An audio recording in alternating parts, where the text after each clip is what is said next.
V S Ranjith, ഇപ്പോൾ K M ഷാജിയുടെ പ്രതികരണത്തോടൊപ്പം തന്നെ ശ്രദ്ധേയമാകുന്നത് കെ മുനീർ നമുക്ക് നൽകിയ ബൈറ്റ് കൂടിയാണ്.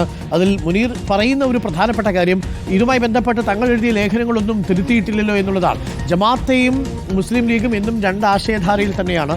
ജമാഅത്തയുടെ മതരാഷ്ട്രവാദം അവർ ഉപേക്ഷിച്ചു എന്ന് കരുതാനാവില്ല എന്ന് പറയുകയല്ലേ മുനീർ? അങ്ങനെ പറയുന്നത് വി ഡി സതീശൻ പറഞ്ഞ ജമാഅത്തെ ഇസ്ലാമിയുടെ നയം മാറ്റത്തിന്, ജമാഅത്തെ ഇസ്ലാമി മതരാഷ്ട്രവാദം ഉപേക്ഷിച്ചു എന്ന നിലപാടിനോട് ആ അർത്ഥത്തിൽ വളരെ മാന്യമായി തന്നെ വിയോജിക്കുകയല്ലേ എം കെ മുനീറും?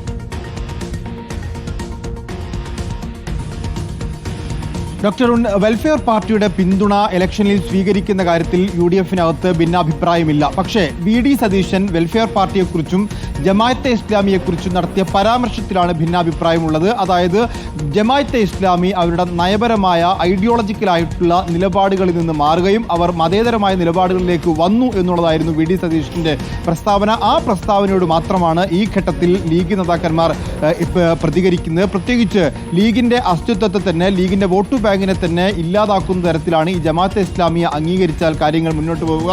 പ്രത്യേകിച്ച് സുന്നി പരമ്പരാഗത വോട്ടുകൾ EK വിഭാഗമാണെങ്കിലും AP വിഭാഗമാണെങ്കിലും മുജാഹിദി വിഭാഗമാണെങ്കിലും ഇവരെല്ലാം ജമാഅത്തെ ഇസ്ലാമിയെ അകറ്റി നിർത്തുന്ന വോട്ട് ബാങ്കുകളാണ്. ഈ വോട്ട് ബാങ്കുകളെ നിലനിർത്തണമെങ്കിൽ ജമാഅത്തെ ഇസ്ലാമിയോടുള്ള വിയോജിപ്പ് പ്രകടിപ്പിച്ചേ മതിയാവൂ.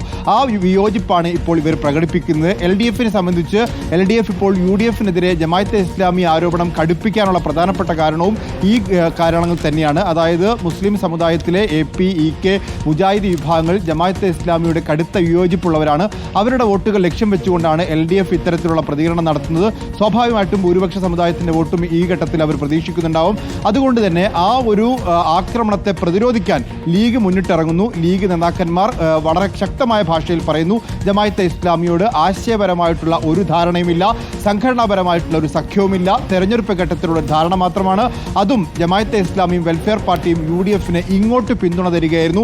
ഞങ്ങൾ അങ്ങോട്ട് പിന്തുണ യാചിച്ച് പോയിട്ടില്ല, അവരുടെ പിന്തുണ സ്വീകരിക്കുന്നു എന്ന് മാത്രമേ ഉള്ളൂ എന്നുള്ളതാണ് അവരുടെ ന്യായം.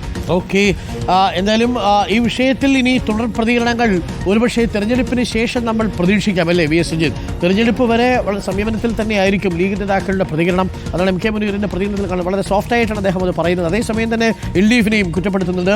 മുഖ്യമന്ത്രി അടക്കമുള്ളവർ മാപ്പ് പറയേണ്ടത് ഇതേ നിലപാടുള്ള ജമാഅത്തെ ഇസ്ലാമിയുമായി എങ്ങനെയാണ് അവർ കൂട്ടുകൂടിയത് മുൻ വർഷങ്ങളിൽ എന്നുള്ള കാര്യത്തിൽ ഇടതുമുന്നണിയാണ് മാപ്പ് പറയേണ്ടത് എന്ന് എം കെ മുനീർ പറഞ്ഞു വയ്ക്കുകയും ചെയ്യുന്നുണ്ട്. അപ്പോൾ ഈ വിഷയത്തിൽ വി ഡി സതീശൻ എടുത്ത നിലപാടിനോട് ലീഗിലെ മിക്ക നേതാക്കൾക്കും ഇപ്പോൾ വിയോജിപ്പ് തന്നെയാണെന്ന് വേണം മനസ്സിലാക്കാൻ, അല്ലേ? തീർച്ചയായിട്ടും PK കുഞ്ഞാലിക്കുട്ടി വി ഡി സതീശൻ്റെ പ്രസ്താവന വന്ന് പിറ്റേ ദിവസം റിപ്പോർട്ടർ TVയോട് പറഞ്ഞിരുന്നു, ആശയപരമായിട്ടൊരു യോജിപ്പില്ല, സംഘടനാപരമായിട്ടൊരു സഖ്യവുമില്ല. അവിടെയുള്ളത് തെരഞ്ഞെടുപ്പിൻ്റെ ഘട്ടത്തിൽ അവർ ഇങ്ങോട്ട് വന്നൊരു പിന്തുണ പ്രഖ്യാപിക്കുന്നു.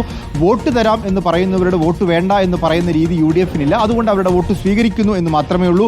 ഒരു സഖ്യവും ഒരു ആശയപരമായ യോജിപ്പുമില്ല എന്ന് ലീഗ് പറഞ്ഞു വെക്കുന്നു. അത് ലീഗിൻ്റെ അസ്തിത്വത്തെ, ലീഗിൻ്റെ സ്വത്വത്തെ തന്നെ നിലനിർത്താൻ ആവശ്യമായ പ്രതികരണമാണ്. കാരണം ലീഗ് വളരെ കാലം മുൻപ് തന്നെ, ലീഗിൻ്റെ തുടക്കം മുതൽ തന്നെ ജമാഅത്തെ ഇസ്ലാമിയുടെ മതരാഷ്ട്രവാദത്തെ, ജമാഅത്തെ ഇസ്ലാമിയുടെ ജനാധിപത്യ വിരുദ്ധ നിലപാടുകളെയൊക്കെ എതിർത്തുകൊണ്ട് നിലനിന്നു പോകുന്ന പാർട്ടിയാണ്.